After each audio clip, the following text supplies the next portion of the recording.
विठ्ठल सहकारी साखर कारखाना लिमिटेड वेणूनगर या कारखान्याचा 2025-26 हंगामातील मिल रोलर पूजनाचा कार्यक्रम कारखान्याच्या व्हाईस चेअरमन सौ प्रेमलता रोगे, संचालक कालिदास साळुंखे, सीताराम गवळी व विठ्ठल रणदिवे यांच्या शुभ हस्ते व कारखान्याचे चेअरमन आमदार श्री अभिजित आबा पाटील यांच्या प्रमुख उपस्थितीत संपन्न झाला।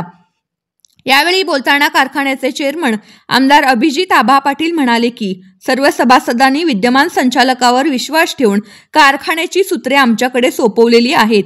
तेव्हापासून ज्या वेळी आपणास बोलल्याप्रमाणे दिलेली सर्व आश्वासने पाळलेली असून यापुढेही आपल्या विश्वासास तडा जाऊ देणार नाही। आपण पिकवलेल्या ऊसाची संपूर्ण नोंद देऊन पुढील हंगामात आपल्या कारखान्याकडे ऊस गाळपास देऊन सहकार्य करावे।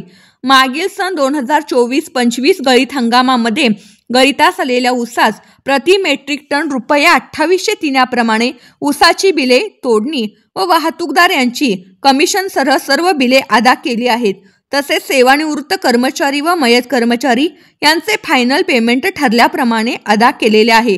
कामगारांची उर्वरित थकीत देणीवर तोडगा काढून टप्प्याटप्प्याने अदा करण्यास संचालक मंडळ कटिबद्ध आहे। सभासदांचा अपघात विमा उतरवला असून त्याचाही फायदा सभासदांच्या वारसांना मिळवून देत आहोत। आपल्या कारखान्याचे दुर्दैवाने मयत झालेल्या 5 सभासदांच्या वारसांना विमा क्लेमची प्रत्येकी 5 लाख रुपयाचा चेक या प्रसंगी देण्यात आला। तसेच सन 2025-26 गळीत हंगामाचे नियोजन पूर्ण केले आहे। ऊस तोडणी वाहतूक ठेकेदारांना पहिला ॲडव्हान्स हप्ता अदा केलेला आहे व दुसरा हप्ता लवकरच अदा करीत आहोत। कारखान्याची ऑफ सीझन मधील दुरुस्ती व देखभालीचे कामे प्रगतीपथावर असून गळीत हंगामामध्ये कोणत्याही प्रकारच्या अडचणी येऊ नयेत या दृष्टीने सर्व खाते प्रमुखांनी कामकाज करून घ्यावे अशा सूचना देऊन कारखाना वेळेवर चालू करण्यासाठी प्रयत्नशील राहावे।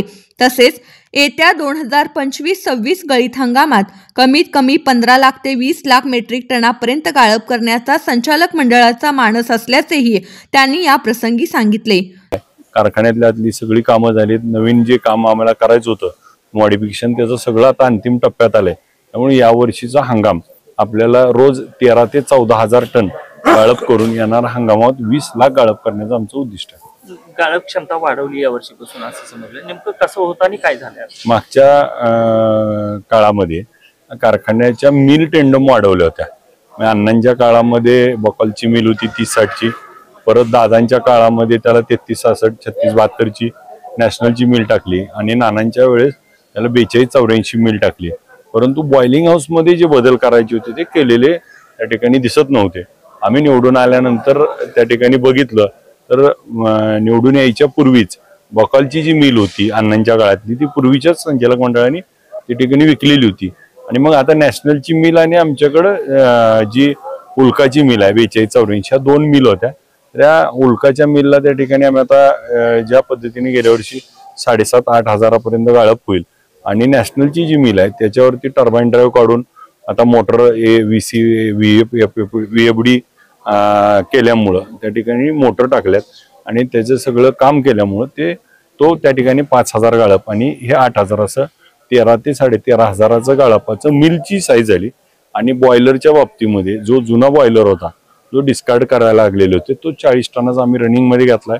एक 125 टन आहे, एक 55 टन आणि 40 टन, आता 220 टन स्टीम झाल्यामुळं त्या ठिकाणी कारखान्याचं काम होईल। आणि त्याचबरोबर FFB फॉलिम फिल्म ही ॲडव्हान्स टेक्नॉलॉजी आहे। म्हणजे पूर्वीच्या ज्या बॉड्या होत्या ज्यात रस उकळतो आपण म्हणतो तर त्या 2 मीटर साईजच्या होत्या, आता ज्या 10 मीटर साईजच्या आहेत। त्यामुळे त्याची कॅपॅसिटी 8,000च्या 3 टाकल्यात।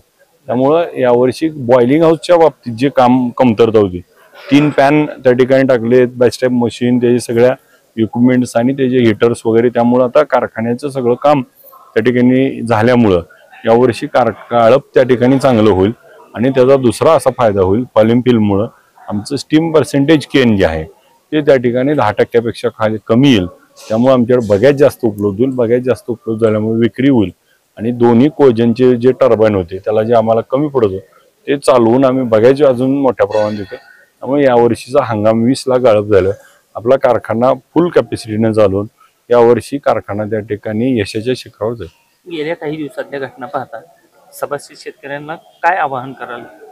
एक सगळ्यात महत्त्वाचं माझ्या कर्मचारी बांधव असतील, माझे सभासद बांधव असतील, माझे सर्व सहकारी असतील, माझी आपल्याला एवढंच भावना आहे की एक तर आपला विठ्ठल कारखाना बंद होता त्यावेळेस ह्या लोकांचं सगळ्याचं फावलं होतं.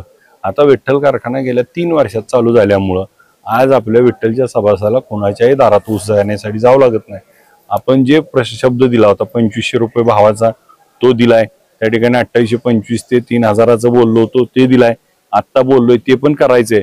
परंतु हा कारखाना चालू नये आणि बंद पाडावा म्हणून काही लोकांना हाताला धरून काही लोक त्या ठिकाणी जे काम करतायत ह्या गोष्टीला बळी न पडता कारखाना चालला पाहिजे. कारण विठ्ठल कारखाना जोपर्यंत चालल तोपर्यंतच जिल्ह्याची स्पर्धा राहील आणि जिल्ह्यातल्या बऱ्याच जणांच्या त्या ठिकाणी वाटतं की विठ्ठल कारखाना बंद पडावा.